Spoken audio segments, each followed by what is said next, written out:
अपन देख रहे हैं प्राणियों में पोषण। क्या देखेंगे आज? प्राणियों में पोषण। अपना चैप्टर रहेगा प्राणियों में पोषण।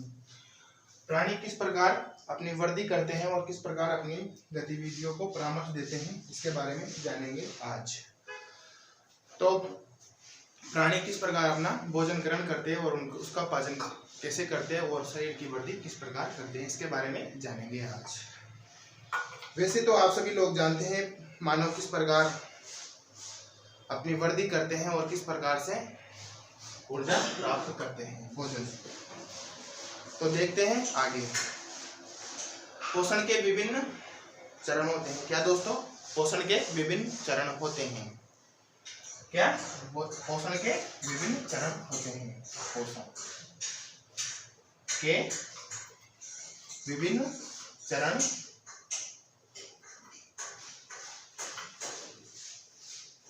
होते हैं। तो जानेंगे पोषण के विभिन्न चरण के बारे में। क्या दोस्तों? विभिन्न चरण के बारे में जानेंगे। तो पोषण के 5 चरण होते हैं। पहला चरण होता है अंतर्ग्रहण का। क्या दोस्तों? अंतर्ग्रहण का। अंतर्ग्रहण का। दूसरा चरण होता है मानव का पाचन का। क्या दोस्तों? पाचन का। तीसरा चरण होता है अवशोषण का। क्या दोस्तों? अवशोषण का। जानेंगे आज इनके बारे में। और चौथा चरण होता है स्वांगीकरण का। क्या दोस्तों? स्वांगीकरण का। स्वांगीकरण का। स्वांगीकरण का। पांचवा चरण होता है निष्कासन का। क्या दोस्तों? निष्कासन का।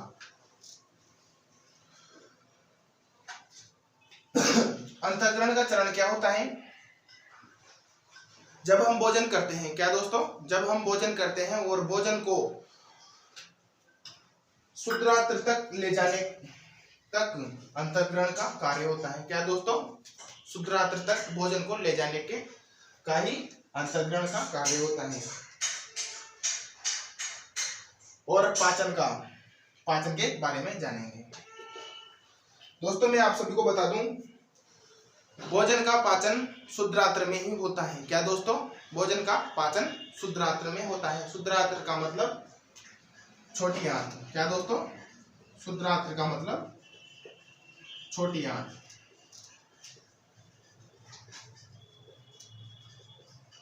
छोटी आंत में ही पाचन होता है। तो पाचन कहाँ होगा? क्षुद्रांत्र में। अवशोषण।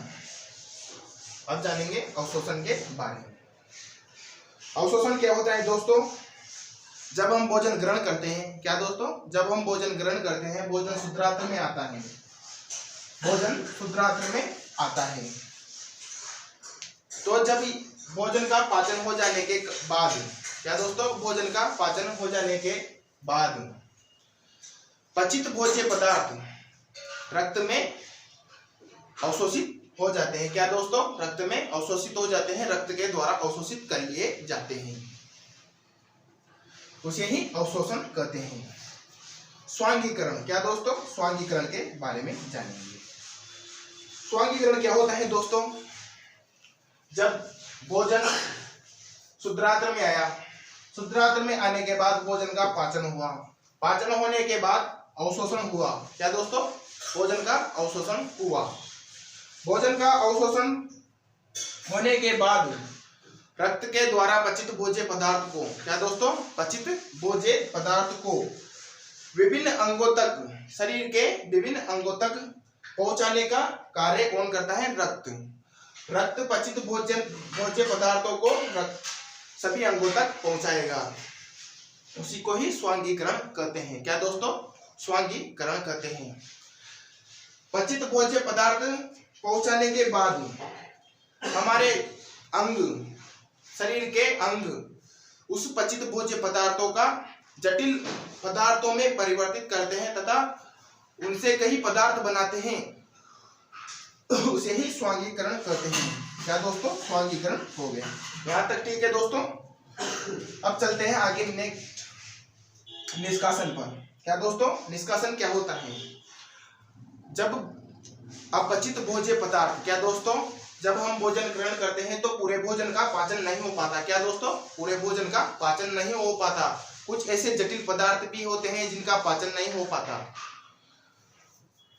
तब अपचित भोज्य पदार्थ जिनका पाचन नहीं होता वह अपचित भोज्य पदार्थ होता है दोस्तों। क्या दोस्तों, जिनका पाचन नहीं होता वह अपचित भोज्य पदार्थ होता है। तो अपचित भोज्य पदार्थों को हमारे शरीर से बाहर निकालने की क्रिया ही क्या कहलाती है? निष्कासन। क्या दोस्तों, निष्कासन। तो ये हो गए अपने 5 चरण। क्या दोस्तों, पोषण के 5 चरण हो गए। अब आगे पढ़ेंगे मानव के पाचन तंत्र के बारे में। क्या दोस्तों, पाचन तंत्र के बारे में।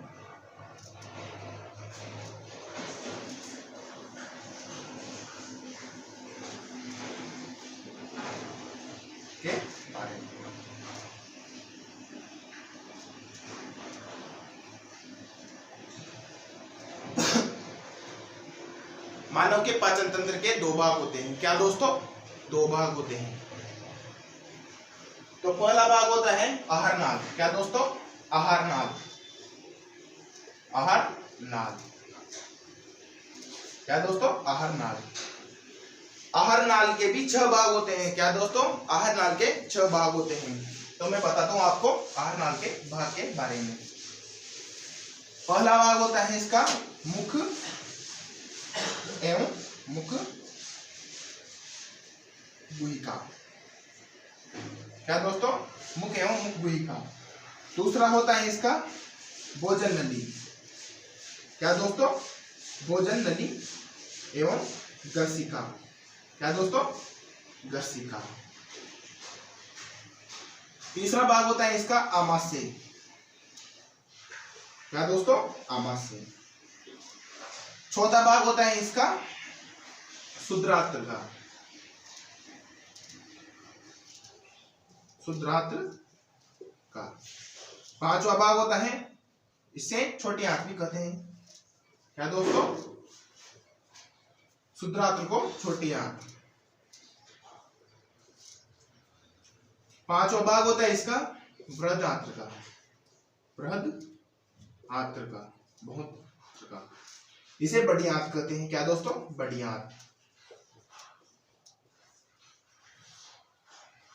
और छठा भाग होता है इसका गुदा का। क्या दोस्तों, गुदा का।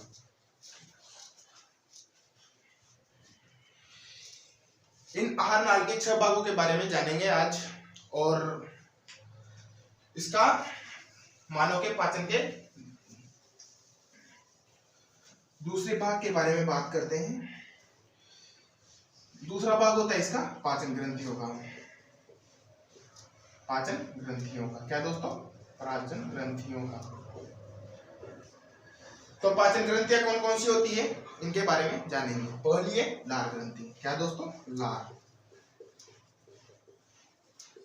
लार ग्रंथि। दूसरी है यकृत ग्रंथि। क्या दोस्तों, यकृत ग्रंथि। और तीसरी है अग्नाशय। क्या दोस्तों, अग्नाशय ग्रंथि। तो इनके बारे में जानेंगे। तो फिलहाल तो हम आहार नाल की बात कर रहे थे। क्या दोस्तों, आहार नाल की बात कर रहे थे। तो दोस्तों आहार नाल में पहली बात करेंगे मुख गुहिका की। क्या दोस्तों, मुख गुहिका की। मुख गुहिका की आहार नाल। क्या दोस्तों, आहार नाल। आहार नाल में पहले बात करेंगे अपन मुख गुहिका की। क्या दोस्तों, मुख गुहिका की। ये पहला टॉपिक रहेगा अपना, मुख गुहिका। मुख एवं मुख गुहिका। इनके बारे में बात करेंगे आज, मुख एवं मुख गुहिका के बारे में।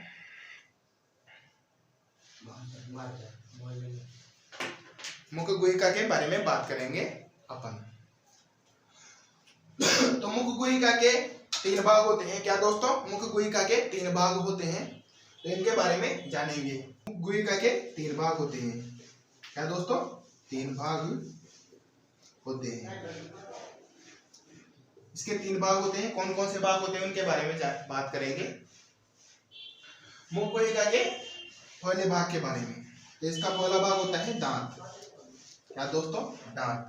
ये अपना मुख गुहिका होता है। क्या दोस्तों?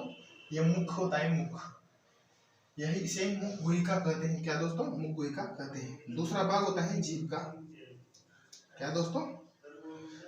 दूसरा भाग होता है जीभ का। तीसरा भाग होता है लार का। क्या दोस्तों? लार का। इन तीनों के बारे में अपन डिटेल से जानेंगे। तो पहले बात करेंगे हम दांत के बारे में। क्या दोस्तों? दांत के बारे में, दांत के बारे में। दांत। क्या दोस्तों? दांत के बारे में। क्या दोस्तों? दांत के बारे में। दांत भोजन को काटने, चीरने, फाड़ने या उसे जटिल माध्यम से सरल माध्यम में बदलने का कार्य दांत करता है। क्या दोस्तों? दांत करता है। इसको चीरने, फाड़ने तथा जटिल माध्यम से, क्या दोस्तों? जटिल माध्यम से सरल माध्यम में बदलने का कार्य कौन करता है? दांत करता है। दांत 4 प्रकार के होते हैं। क्या दोस्तों? 4 प्रकार के होते हैं। तो मैं बता दूं आपको 4 प्रकार के कौन कौन से होते हैं। दांत 4 प्रकार के होते हैं। होते हैं। तो कौन कौन से होते हैं उनके बारे में जानेंगे आज, या तो फिर एक सारणी के माध्यम से जानेंगे या फिर ऐसे ही बताऊं। तो शायद सारणी के माध्यम से बता देता हूं आपको। दांत के नाम लिख देता हूं डायरेक्ट सीधा। दांत के नाम। कार्य। क्या दोस्तों? कार्य। और निचले जबड़े में दांत की संख्या, दांत की संख्या। क्या दोस्तों? संख्या। और ऊपरी जबड़े में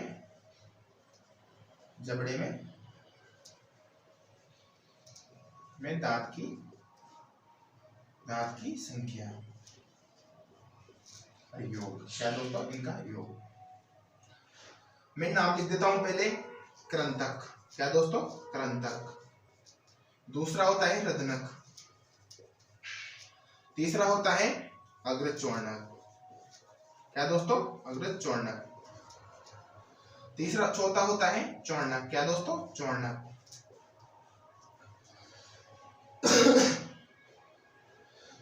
मैं आपको एक सूत्र के माध्यम से बताऊंगा दोस्तों कि दांत के ऊपरी और निचले जबड़े में कितने कितने दांत होते हैं। तो मैं आपको बता दूं सूत्र। क्या दोस्तों? सूत्र। आपको बस ये ध्यान रखना है 21 और 23। क्या दोस्तों? 21 और 23। क्या ध्यान रखना है आपको? 21 और 23। इसको 2 से मल्टीप्लाई करना है। क्या दोस्तों? मल्टीप्लाई करना है। तो इसकी एक एक संख्या को 2 से मल्टीप्लाई करेंगे। क्या दोस्तों? इसकी दो संख्या को मल्टीप्लाई करेंगे। क्या दोस्तों? एक एक संख्या को मल्टीप्लाई करेंगे। यहां कर देता हूं, ऊपर दिख नहीं रहा होगा। 2 से मल्टीप्लाई कर देता हूं।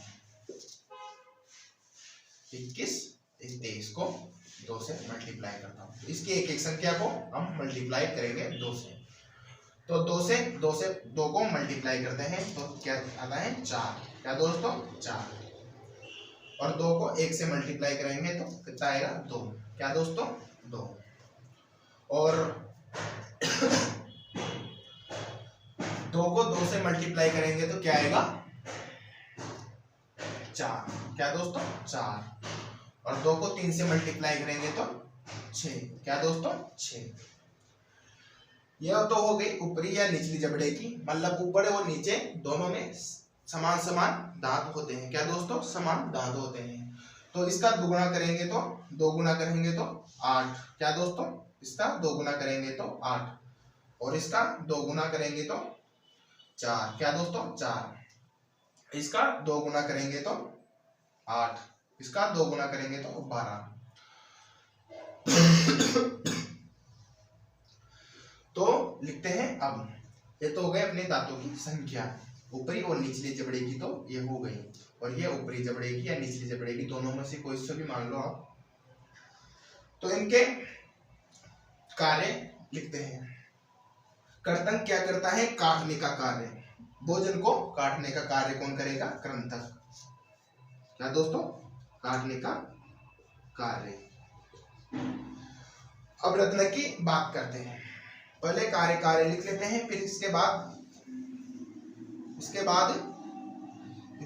दांतों की संख्या के बारे में जानेंगे। रत्नक का कार्य क्या होता है दोस्तों? चीरना फाड़ना। क्या दोस्तों? चीरना। भोजन को चीरते हैं और फाड़ते हैं। चीरना फाड़ना, चीरना और फाड़ना। अग्रचोड़नक का कार्य होता है चबाने का। क्या दोस्तों? चबाने का, बाने का। इसका भी चबाने का होता है, चबाने का कार्य। क्या दोस्तों? चबाने का कार्य। अब कृंतक की निचले जबड़े की दांतों की संख्या के बारे में जानेंगे। क्या दोस्तों? कृंतक की निचले जबड़े की दांतों की संख्या के बारे में जानेंगे। तो मैंने बताया था आपको, ये ध्यान रखना है, 2 से मल्टीप्लाई करना है, और यह ऊपरी या जबड़े के नीचे की दोनों की दांतों की संख्या आ जाएगी। क्या दोस्तों? दांतों की संख्या आ जाएगी। तो इसकी रहेगी निचले जबड़े में 4। क्या दोस्तों? 4। इधर से फर्स्ट से लेके और लास्ट तक ये संख्या दी गई है आपको, और ऊपरी जबड़े में रहेगी इसकी संख्या 4। ऊपरी में भी 4 रहेगी, निचले में भी 4 रहेगी, और इसका योग रहेगा 8। क्या दोस्तों? देखते जा रहे हो आप इधर। अब रत्नक की बात करते हैं। निचले जबड़े में दांतों की संख्या रहेगी इसकी 2। क्या दोस्तों? 2। और ऊपरी जबड़े में रहेगी इसकी दांतों की संख्या 2, और योग रहेगा इसका 4। देखते जा रहे हो आप। अग्रचोड़नक। क्या दोस्तों? अग्रचोड़नक के बारे में देखते हैं। अग्रचोड़नक की संख्या होती है 4 निचले जबड़े में, और ऊपरी जबड़े में होती है इसकी संख्या 4। तो पूरा टोटल योग कितना होगा? 8। चोड़नक के बारे में देखते हैं। तो चोड़नक की संख्या कितनी होती है? 6। क्या दोस्तों? 6 होती है, और निचले जबड़े में तो 6 होती है, और ऊपरी जबड़े में भी 6 होती है। तो इसका योग होता है 12। तो आप टोटल कर लीजिए, इसका कितने दांत होते हैं? 32 दांत। क्या दोस्तों? 32 दांत। यहां तक ठीक है? तो चलते हैं आगे। यहां तक समझ में तो आ गया होगा आपके।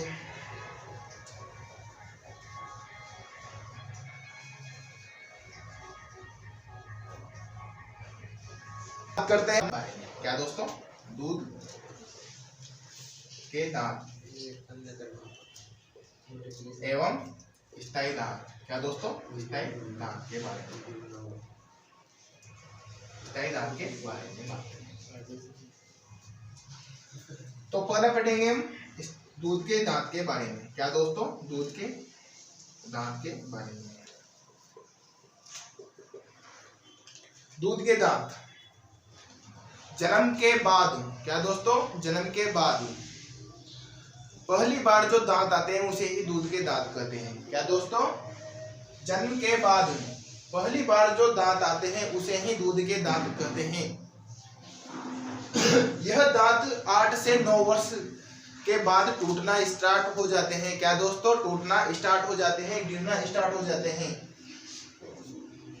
8 से 9 वर्ष के बाद टूटना शुरू हो जाते हैं। क्या दोस्तों? टूटना शुरू हो जाते हैं।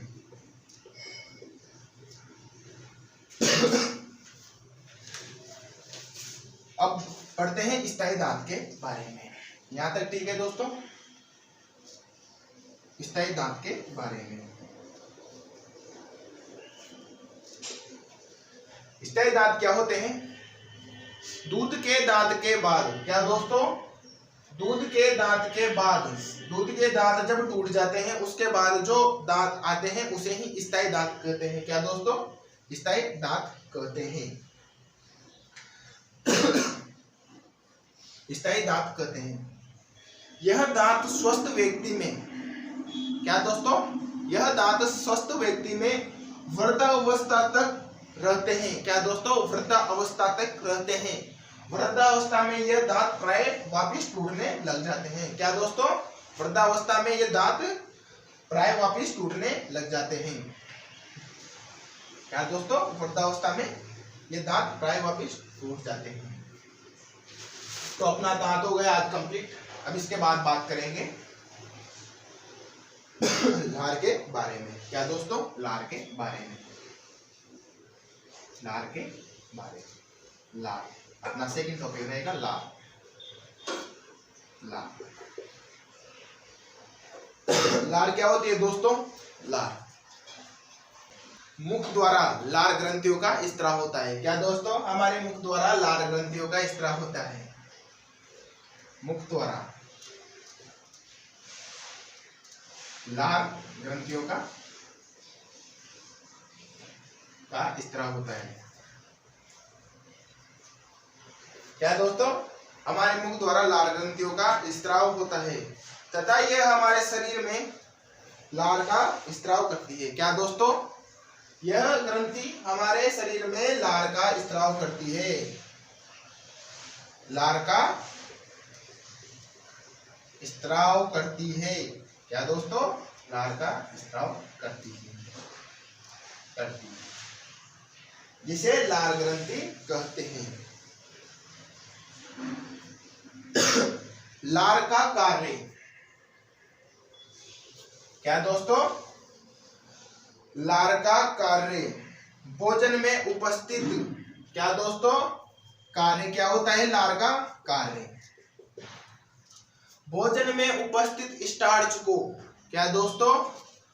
भोजन में उपस्थित स्टार्च को शर्करा में बदलने का कार्य कौन करती है? क्या दोस्तों? भोजन में उपस्थित स्टार्च को शर्करा में बदलने का कार्य लार करती है दोस्तों। क्या दोस्तों? लार करती है। ये मंड, क्या दोस्तों? स्टार्च को क्या बोलते हैं? स्टार्च। कोई किसमें बदलने का कार्य करेगी? शर्करा में। क्या दोस्तों? शर्करा में, ग्लूकोज में। क्या दोस्तों? ग्लूकोज में बदलने का कार्य करेगी। यहां तक कंप्लीट है दोस्तों। तो अगला चलते हैं तीसरे जीव के बारे में। जीभ के बारे में देखेंगे। क्या दोस्तों? जीभ के बारे में देखेंगे। जीभ क्या होती है? यह हमारे शरीर की पेशी मांसल संरचना होती है। क्या दोस्तों? पेशी मांसल अंग होता है अपने शरीर का। ये पेशी है, ये मांसल अंग होता है। क्या दोस्तों? अंग होता है। पेशीय मांसल अंग होता है जो मुख गुहिका में, क्या दोस्तों? जो मुख गुहिका में अधर सतह के पीछे स्थित होती है। क्या दोस्तों? यह मुख गुहिका में अधर सतह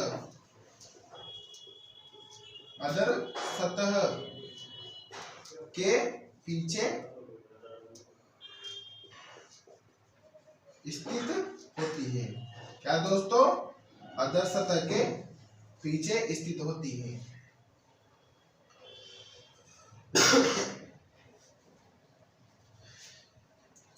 यहां तक पढ़ लिया अपन ने।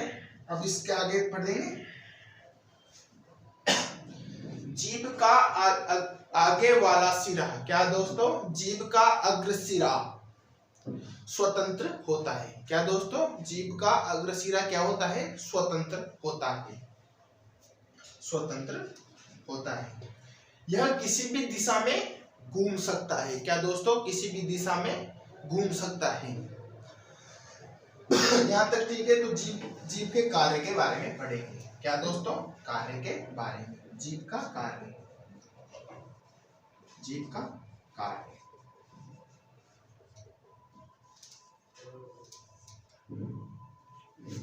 जीभ का कार्य, जीभ का कार्य रहेगा भोजन में लार मिलाने का। क्या दोस्तों, भोजन में यह लार मिलाने का कार्य करते हैं। क्या दोस्तों, भोजन में, पहला पॉइंट रहेगा भोजन में लार मिलाने का कार्य।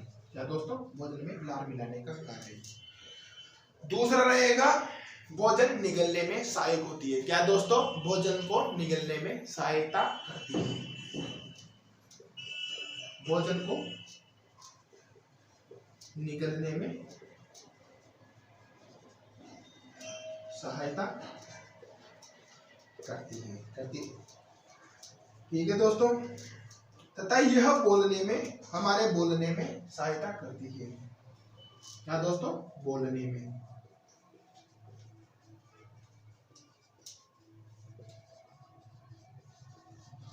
यह हमारे बोलने में सहायता करती है।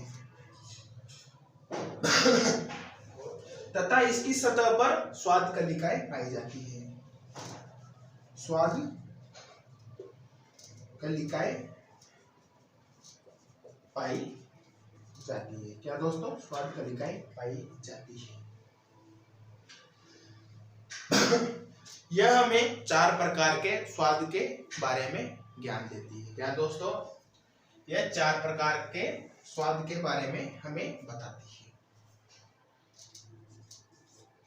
4 प्रकार के स्वाद के बारे में।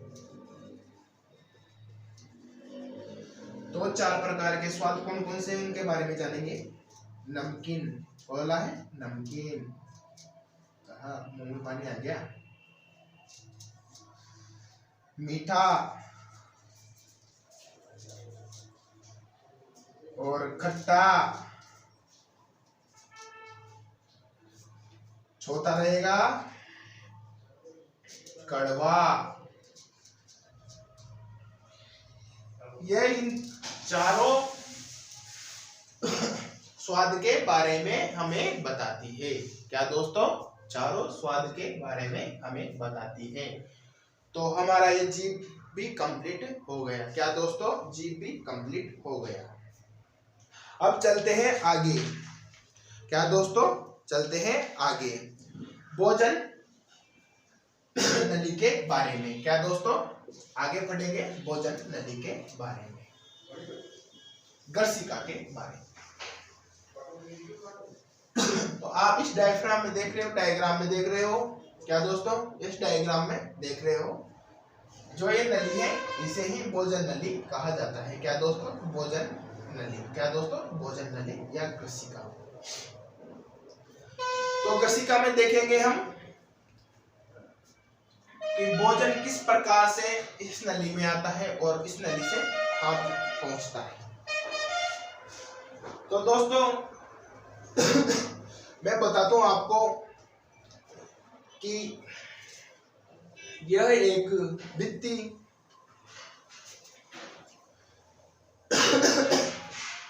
चबाया हुआ भोजन।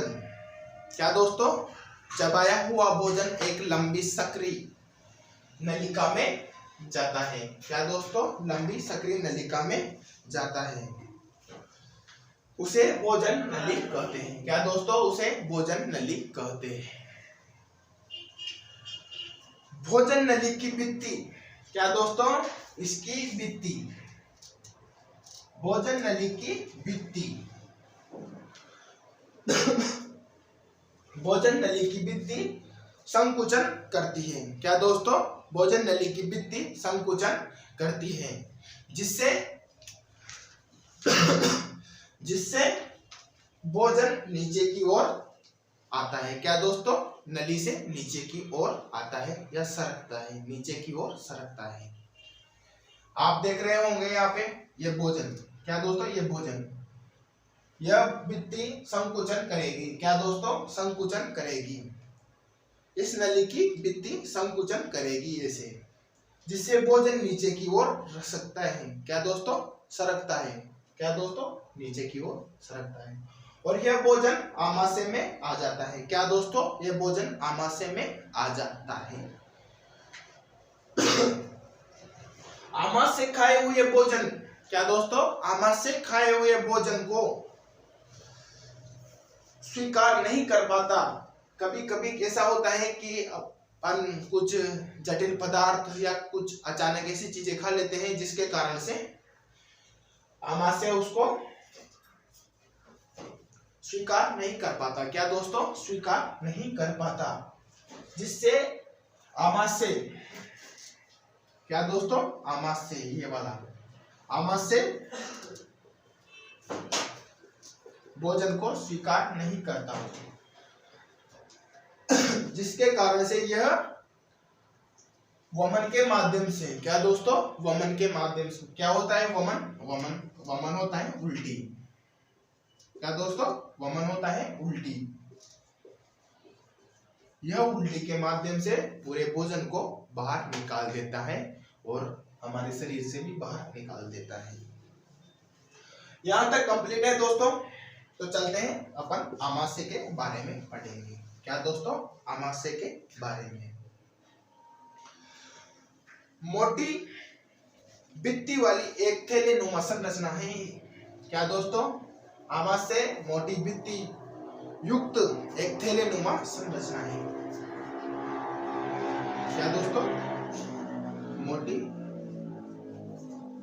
भित्ति युक्त थैलेनुमा संरचना, थैलेनुमा संरचना। आहार नाल का सबसे चौड़ा भाग है। क्या दोस्तों? यह आमाशय आहार नाल का सबसे चौड़ा भाग है।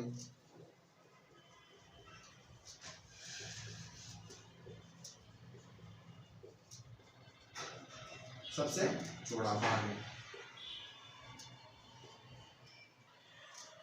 क्या दोस्तों? आहार नाल का सबसे चौड़ा भाग है। इसकी आकृति, क्या दोस्तों? इसकी आकृति के बारे में जानेंगे। इसकी आकृति चपटी होती है, चपटी एवं जे आकार की। ये देख रहे हो आप, जे आकार की, जे आकार की, जे आकार की होती है। आमाशय की आंतरिक सतह, क्या दोस्तों? आमाशय की आंतरिक सतह श्लेष्मल हाइड्रोक्लोरिक अम्ल और पाचक रस का स्त्राव करती है। क्या दोस्तों? पाचक रस का स्त्राव करती है। आमाशय की भित्ति श्लेष्मल ग्रंथि, क्या दोस्तों? श्लेष्मल और हाइड्रोक्लोरिक अम्ल HCl और पाचक रस का स्त्राव करती है। तो श्लेष्मल, दूसरा है हाइड्रोक्लोरिक अम्ल।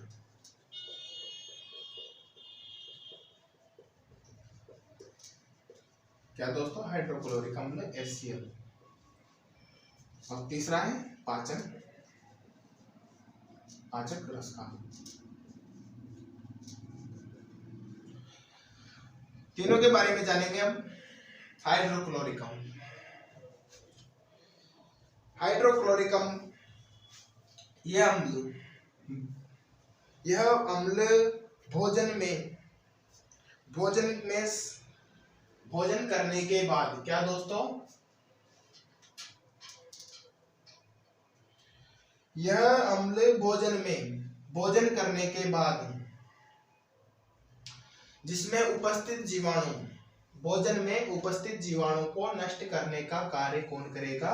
हाइड्रोक्लोरिक अम्ल। क्या दोस्तों?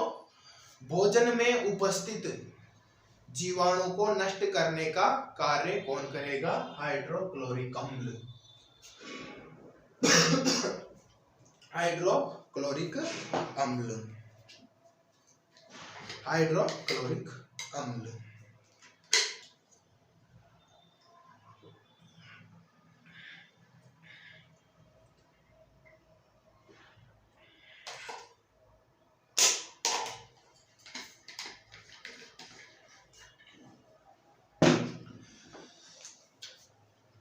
श्लेष्मल का कार्य क्या होता है? श्लेष्मल का कार्य होता है आमाशय के आमाशय की आंतरिक सतह का सुरक्षा करने का कार्य श्लेष्मल करता है। क्या दोस्तों?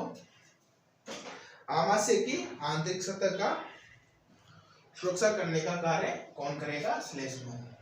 और पाचक रस, क्या दोस्तों? पाचक रस क्या करेगा? प्रोटीन को सरल पदार्थों में तोड़ने का कार्य पाचक करेगा। क्या दोस्तों? पाचक रस क्या करेगा? प्रोटीन को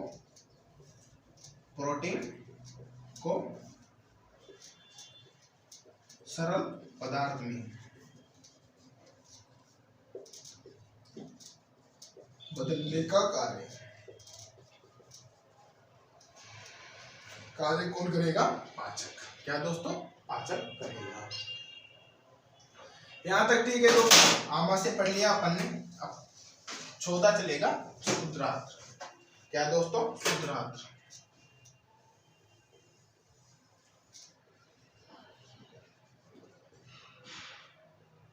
क्षुद्रांत्र के बारे में, इसे छोटी आंत भी कहते हैं। छोटी आंत।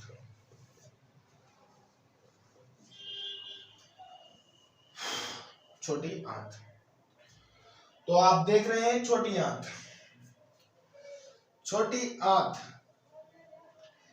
6 से 7 मीटर लंबी। क्या दोस्तों? यह छोटी आंत 6 से 7 मीटर लंबी एवं कुंडलित संरचना होती है। क्या दोस्तों? 6 से 7 मीटर लंबी, 6 से 7 मीटर लंबी कुंडलित संरचना होती है। इसकी संरचना कैसी होती है? कुंडलित सर्पिला आकार की। क्या दोस्तों? सर्पिला आकार की, जैसे आप देख रहे हो सर्पिला आकार की। इसे क्षुद्रांत्र कहते हैं, छोटी आंत कहते हैं। तो दोस्तों मैंने बताया था आपको कि भोजन का पाचन इसी आंत में होता है। क्या दोस्तों? भोजन का पाचन कहाँ होता है? क्षुद्रांत्र में। क्षुद्रांत्र में भोजन का पाचन होता है। आमाशय से भोजन, क्या दोस्तों? आमाशय से भोजन क्षुद्रांत्र में आता है और आने के बाद इसमें उपस्थित एंजाइम, क्षुद्रांत्र में उपस्थित एंजाइम, क्षुद्रांत्र कई एंजाइमों का स्त्राव करता है। क्या दोस्तों? क्षुद्रांत्र कई एंजाइमों का स्त्राव करता है। क्षुद्रांत्र कई एंजाइमों का स्त्राव करता है, जिससे भोजन का पाचन हो जाता है। दोस्तों क्या होता है? भोजन का पाचन हो जाता है। यकृत एवं अग्नाशय से, क्या दोस्तों? यकृत एवं अग्नाशय से स्त्रावित एंजाइम क्षुद्रांत्र में आते हैं। क्या दोस्तों? यकृत एवं अग्नाशय से स्त्रावित एंजाइम क्षुद्रांत्र में आते हैं। क्षुद्रांत्र में आते हैं। क्या दोस्तों? क्षुद्रांत्र में आते हैं। यकृत और अग्नाशय भोजन के पाचन में सहायक होते हैं। क्षुद्रांत्र हमेशा अकेला ही पाचन नहीं करता, इसके साथ यकृत और अग्नाशय ग्रंथि भी शामिल होती है। क्या दोस्तों? यकृत एवं अग्नाशय ग्रंथि भी शामिल होती है। तो इन ग्रंथियों के बारे में पढ़ेंगे हम। क्या दोस्तों, इन ग्रंथियों के बारे में पढ़ेंगे। कौन कौन करते हैं? पहले बात यकृत की। क्या दोस्तों? यकृत की। यकृत क्या होता है? यह गहरे लाल रंग, क्या दोस्तों, यह गहरे लाल रंग एवं भूरे रंग की संरचना होती है। क्या दोस्तों? भूरे रंग की संरचना होती है।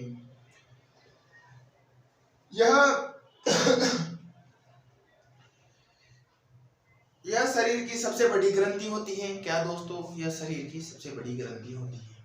शरीर की, ध्यान रखना दोस्तों, यह आपके एग्जाम पे भी आ सकता है। यह शरीर की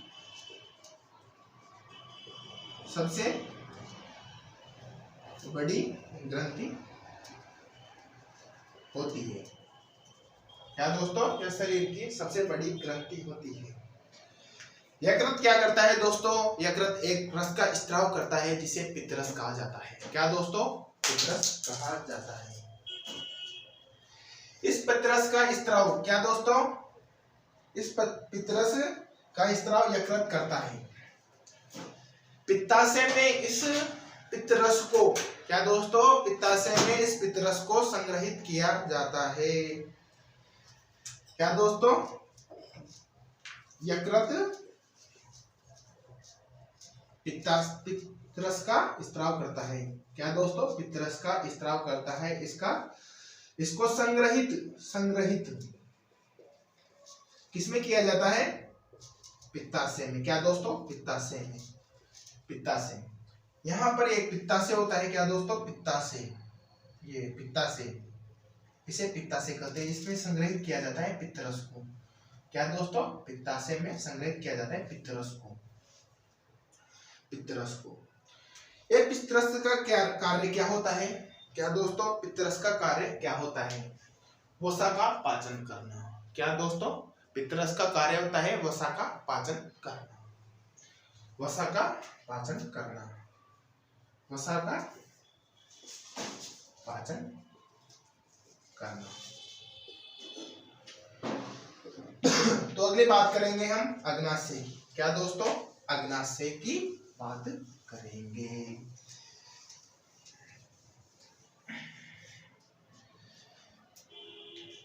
अग्नाशय, दूसरी बात करेंगे अग्नाशय की।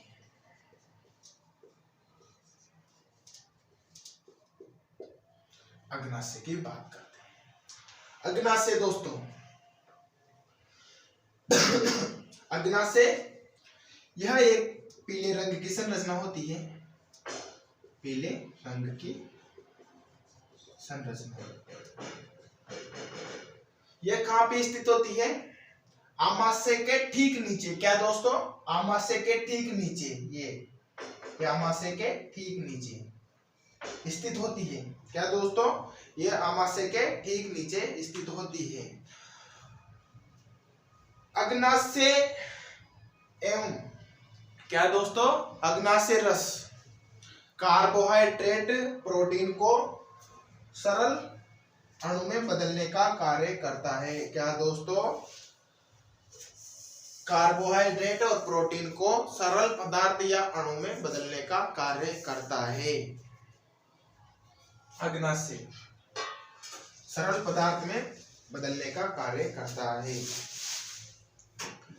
तो देखते हैं कार्बोहाइड्रेट को किसमें बदलता है। कार्बोहाइड्रेट, यह कार्बोहाइड्रेट को ग्लूकोज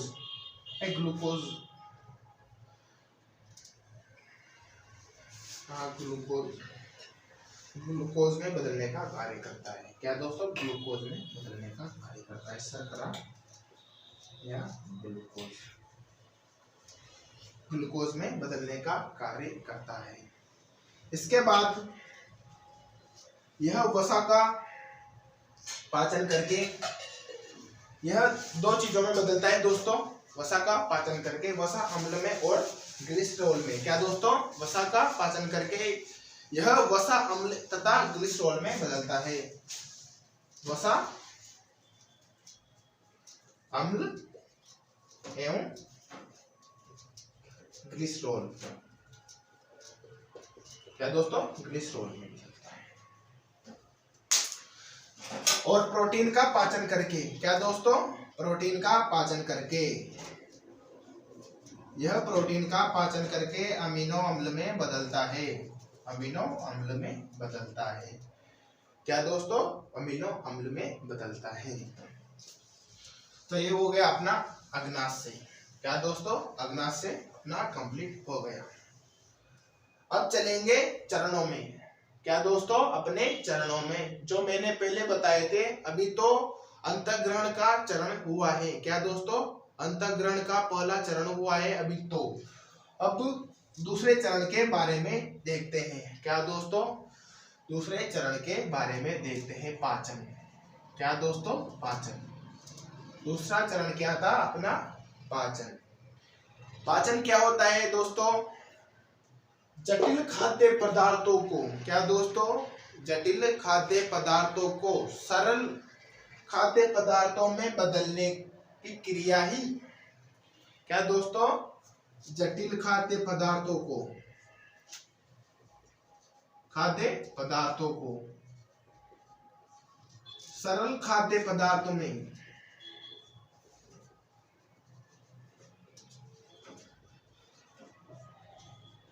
बदलने की क्रिया,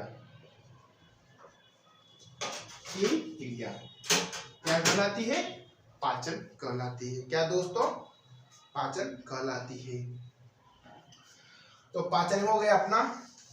अब चलते हैं अवशोषण पर, क्या दोस्तों, अवशोषण, अवशोषण, क्या दोस्तों, अवशोषण। जब भोजन शुद्रात्र में आता है, क्या दोस्तों, जब भोजन शुद्रात्र में आता है, शुद्रात्र में आने के बाद, क्या दोस्तों, शुद्रात्र में भोजन आने के बाद भोजन का पाचन होता है, क्या दोस्तों, भोजन का पाचन होता है और वो पचित भोज्य पदार्थ रक्त के द्वारा अवशोषण कर लिया जाता है, रक्त के द्वारा अवशोषण कर लिया जाता है, रक्त के द्वारा भोजन का अवशोषण कर लिया जाता है, क्या दोस्तों, भोजन का अवशोषण कर लिया जाता है, भोजन का अवशोषण कर लिया जाता है। इसे ही अवशोषण कहते हैं, क्या दोस्तों, इसे ही अवशोषण कहते हैं। अवशोषण हो गया, इसके बाद अपना अवशोषण हो गया, इसके बाद चौथा है स्वांगीकरण, क्या दोस्तों, स्वांगीकरण, स्वांगीकरण, स्वांगीकरण के बारे में जानेंगे। जब हम भोजन खाते हैं, जब भोजन ग्रहण करते हैं, क्या दोस्तों, जब हम भोजन ग्रहण करते हैं, भोजन शुद्रात्र तक आता है और उसका पाचन होता है, उसका अवशोषण होता है, उसके बाद, क्या दोस्तों, उसके बाद रक्त के माध्यम से अवशोषण होने के बाद रक्त के माध्यम से उस पचित भोज्य पदार्थों को शरीर के अंगों तक पहुंचाने का कार्य रक्त करता है, उसे ही स्वांगीकरण कहते हैं, क्या दोस्तों, उसे ही स्वांगीकरण कहते हैं। भोजन का हमारे शरीर के अंगों तक पहुंचना ही स्वांगीकरण कहलाता है, क्या दोस्तों, स्वांगीकरण कहलाता है, स्वांगीकरण कहलाता है। स्वांगीकरण, जब भोजन हमारे शरीर के अंगों तक पहुंचता है तो हमारे शरीर के अंग उस भोजन से, क्या दोस्तों, उस पचित भोजन से कई पदार्थों का निर्माण करते हैं, क्या दोस्तों, कई पदार्थों का निर्माण करते हैं, जिससे हमें एनर्जी मिलती है, क्या दोस्तों, जिससे हमें एनर्जी मिलती है और हमारे पाचन की क्रिया इसी प्रकार चलती रहती है, क्या दोस्तों, हमें एनर्जी मिलती है। अब स्वांगीकरण हो गया अपना, इसके बाद है निष्कासन, क्या दोस्तों, निष्कासन,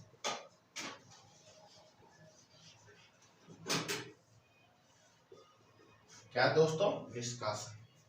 निष्कासन क्या होता है दोस्तों, निष्कासन, जब अपचित भोज्य पदार्थों को, क्या दोस्तों, जब अपचित भोज्य पदार्थों को हमारे शरीर के द्वारा बाहर निकाल दिया जाता है उसे ही निष्कासन कहते हैं दोस्तों, निष्कासन कहते हैं। जैसे हम भोजन ग्रहण करते हैं तो क्या दोस्तों, भोजन ग्रहण करते हैं तो पूरे भोजन का पाचन नहीं हो पाता। क्या दोस्तों, पूरे भोजन का पाचन नहीं हो पाता। कुछ अपशिष्ट पदार्थ बच जाते हैं जिसके कारण से शरीर के द्वारा उसका निष्कासन कर दिया जाता है। क्या दोस्तों, उसका निष्कासन कर दिया जाता है, उसे ही निष्कासन कहते हैं दोस्तों, उसे ही निष्कासन कहते हैं। तो चलते हैं हम वृद्धआंत्र पर। क्या दोस्तों, वृद्धआंत्र पर 5वां नंबर था वृद्धआंत्र। क्या दोस्तों, वृद्धआंत्र। क्या दोस्तों, वृद्धआंत्र या बड़ी आंत। क्या दोस्तों, बड़ी आंत। बड़ी आंत क्या होती है? बड़ी आंत अपेक्षा यह छोटी आंत की अपेक्षा चौड़ी होती है। क्या दोस्तों, छोटी आंत की अपेक्षा चौड़ी होती है, चौड़ी होती है और मोटी होती है। क्या दोस्तों, मोटी होती है। तो देखते हैं बड़ी आंत के बारे में। इसकी कुल लंबाई, क्या दोस्तों, इसकी लंबाई 1.5 मीटर होती है। क्या दोस्तों, 1.5 मीटर होती है। इसका मुख्य कार्य क्या होता है दोस्तों? इसका मुख्य कार्य होता है जल एवं खनिज लवणों का संग्रहण करना। क्या दोस्तों, संग्रहण करना एवं इसका अवशोषण करना। क्या दोस्तों, जल खनिज लवणों का अवशोषण या इसका संग्रहण करना, इसका कार्य होता है। बचा हुआ, क्या दोस्तों, बचा हुआ अपचित भोज्य पदार्थ। क्या दोस्तों, बचा हुआ अपचित भोज्य पदार्थ अर्धठोस पदार्थ द्वारा मल के रूप में बाहर निकाल दिया जाता है। क्या दोस्तों, मल के रूप में बाहर निकाल दिया जाता है गुदा द्वारा। इसके बाद पढ़ेंगे गुदा। क्या दोस्तों, अपचित भोज्य पदार्थ, अपशिष्ट पदार्थ या अर्धठोस पदार्थ को, जो अपचित भोज्य पदार्थ होता है उनको शरीर से बाहर निकाल दिया जाता है मल के माध्यम में। क्या दोस्तों, मल के माध्यम में बाहर निकाल दिया जाता है, उसे ही गुदा कहते हैं। तो यहाँ तक अपना कंप्लीट हो गया और इसी प्रकार अपना चैप्टर भी समाप्त होता है प्राणियों में पोषण। क्या दोस्तों, प्राणियों में पोषण।